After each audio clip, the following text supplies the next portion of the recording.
kuko vy'ukuri mw'abantu mwe mubimenye mujijutse Yezu Kristu niwe data yaturungikiye ngo amara inzara amara inyota umuntu.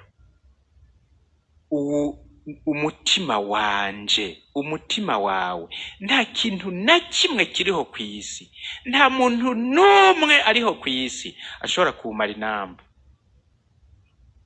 Ndabibera akabanga, ico nico jewe catumye mba patiri.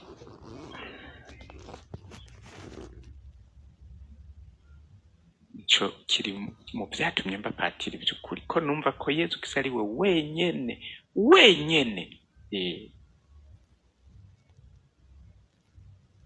Abandi bavuga ko bazoja kurondera amafaranga. Mbere hari n'uwo tuvuka navuze ati jya kuri kaminuza urondera amafaranga.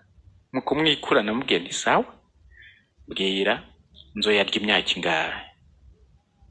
Niwambwira imyaka nzoyarya ncanjanye ngo yantayonze. None reka rero nihebera ubuze imyaka nzomara, kuko ninihebera amafaranga nje kuyarya naka ntimwahora mukorana. Ngo yego hari umuntu bahora bakorana, mbere yari yihebeye Imana arapfa mu bihebe Imana. Yari yasahuye uwo muryango arawuvamwo, ahejeje kubaka inzu yiwe aca arava muri uwo muryango ngo agende kubirya. Amezi abiri aheze arahwera. Nakuramuzi yaravuye mu kwihebera Imana, yarondeye uramuzi mwarakorana. Ngo yego ubona yabiriye iminsi ingana iki? Wandahinduye genda wihebera Imana. Nta kintu na kimwe, nta muntu n'umwe kuri iyi si ashobora kumara inambu umutima wacu. N'abubakanye bakundana bavuga ngo sheri sheri shushu shushu mimi mimi pipi pipi,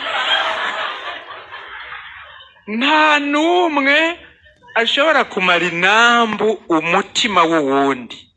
Haguma hariho uruhande, urugero ata muntu n'umwe ashobora gushikako, atakintu na kimwe gishobora gushikako.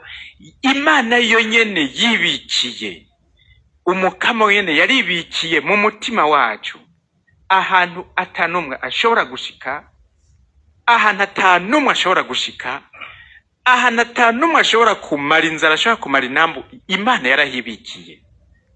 Augustino niwe yivugira, Augustino nta mazi atanyoye, nta sosi atanyoye, niwe yivugira ngo ewe mukama waturemye twiremera, nico gituma umutima wacu ugumurebagana gushika uruhukiye muri wewe. Ewe mukama waturemye twiremera, nico gituma umutima wacu ugumurebagana gushika uruhukiye muri wewe. Muntu rero wiriguriruka ukarara uriruka, muntu rero urondera guhozagara ko umutima wawe mu bintu byo kuri iyi si, zeruka, umviriza kohereti uzeruke.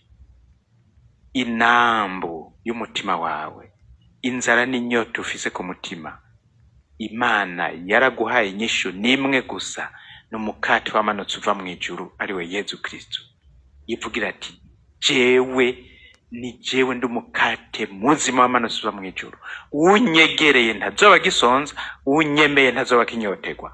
Umubiri wanje niyo mfungurwa y'ukuri, amaraso yanje niyo nyobwa y'ukuri. Urakaza mukama Yesu.